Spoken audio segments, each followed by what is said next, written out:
Salah satu momen yang paling membekas buat saya di media sosial adalah sekitar tahun 2011.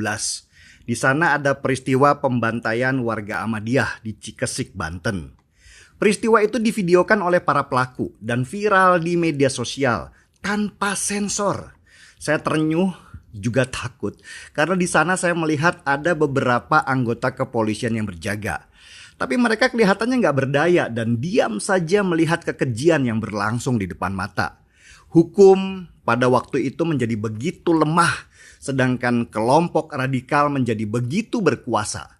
Itulah momen-momen awal saya terjun menjadi aktivis di media sosial sampai sekarang, dengan niat untuk memperbaiki keadaan yang sudah sangat rusak ketika ormas-ormas garis keras itu dibiarkan berkeliaran.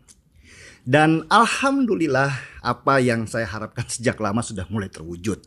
Aparat kepolisian sudah mulai menampakkan jati dirinya sebagai penegak hukum yang tegas. Ormas-ormas garis keras itu sudah dibubarkan dan petinggi-petingginya sudah banyak yang ditangkap. Saya dengan rasa hormat yang sangat tinggi harus mengangkat secangkir kopi untuk kepolisian Republik Indonesia sekarang ini.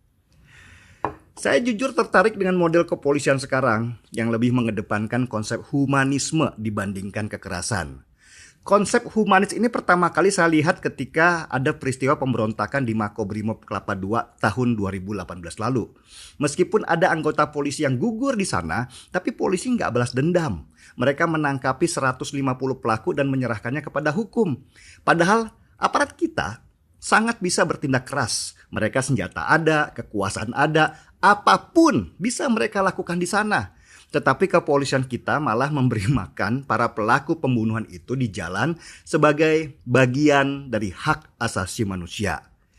Juga waktu ada kerusuhan di depan KPU bulan Mei 2019, kepolisian kita sudah menaikkan standar humanismenya dengan mengedepankan gaya bertahan daripada agresi yang akhirnya membuat kerusuhan itu nggak jadi meluas.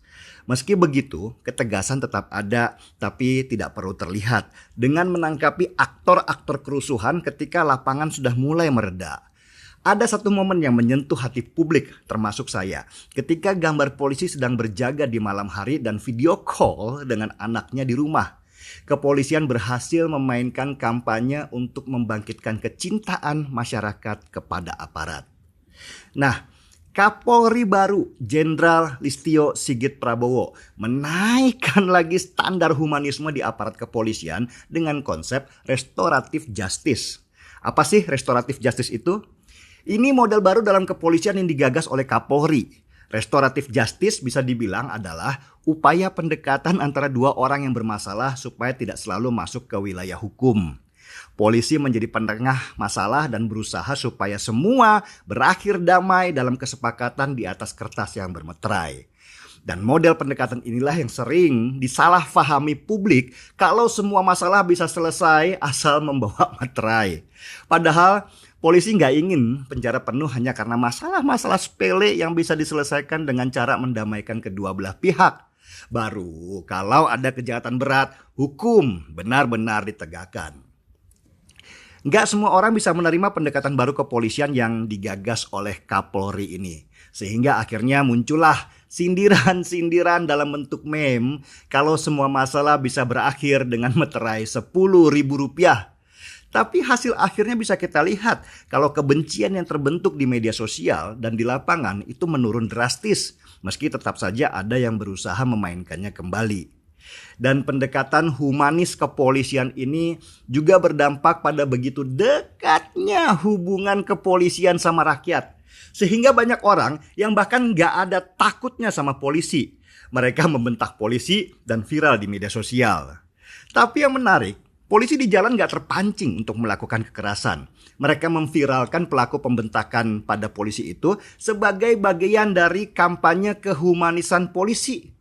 Meski begitu, di belakang ada tim khusus yang menangkap para pembentak polisi yang viral. Polisi malah sekarang dianggap terlalu lunak pada orang-orang yang memaki polisi dan malah terkesan lembek. Meski begitu, polisi tetap bertahan dengan gaya barunya yang mengurangi dampak kekerasan. Saya harus apresiasi pada Kapolri baru ini. Dalam 100 hari kerjanya sudah hampir 2.000 kasus diselesaikan dengan cara pendekatan atau restoratif justice. Bayangkan, kalau nggak ada model beginian, 2.000 orang bisa masuk penjara karena kasus hukum yang nggak begitu berat dan akhirnya menjadi beban buat negara. Selain itu, Kapolri juga meluncurkan yang namanya virtual police untuk mengamati media sosial yang sering dipakai sebagai ajang penyebaran hoax. Dengan virtual police bisa dipilah mana yang pembuat hoax dan mana yang hanya sekedar menyebarkan dengan ketidaktahuannya. Yang menyebarkan karena tidak tahu kalau itu hoax akan diperingatkan oleh virtual police bahwa berita yang mereka sebarkan itu hoax. Tetapi pembuat hoax yang memang berniat ingin memecah belah terus diburu oleh polisi dan dimasukkan ke penjara. Memang sih nggak ada yang sempurna, termasuk pembenahan di dalam kepolisian negara. Meski begitu, kemampuan polisi beradaptasi dengan kejahatan di internet harus kita apresiasi. Dan dalam 100 hari kerjanya, Kapolri sudah menunjukkan progres yang luar biasa. Meski kadang di bawah, beberapa anak buahnya belum bisa memahami model kinerja baru Kapolri. Sebagai contoh, waktu ada keributan masalah Timur Tengah dan di TikTok terjadi penghinaan, Polda NTB menangkap seorang cleaning service remaja yang dianggap menghina. Ini memunculkan reaksi besar di publik. Kok ada perbedaan dalam penangkapan masalah penghinaan ini? Katanya ada model pendekatan. Untunglah gak lama kemudian remaja itu tidak jadi ditangkap dan hanya diberi teguran supaya tidak lagi mengulangi perbuatannya. Kita semua berharap polisi semakin profesional di bidangnya, juga transparan dalam pelaksanaannya. Dan untuk hasil kerja Kapolri yang baru 100 hari ini, bolehlah kita mengangkat secangkir kopi sebagai tanda apresiasi.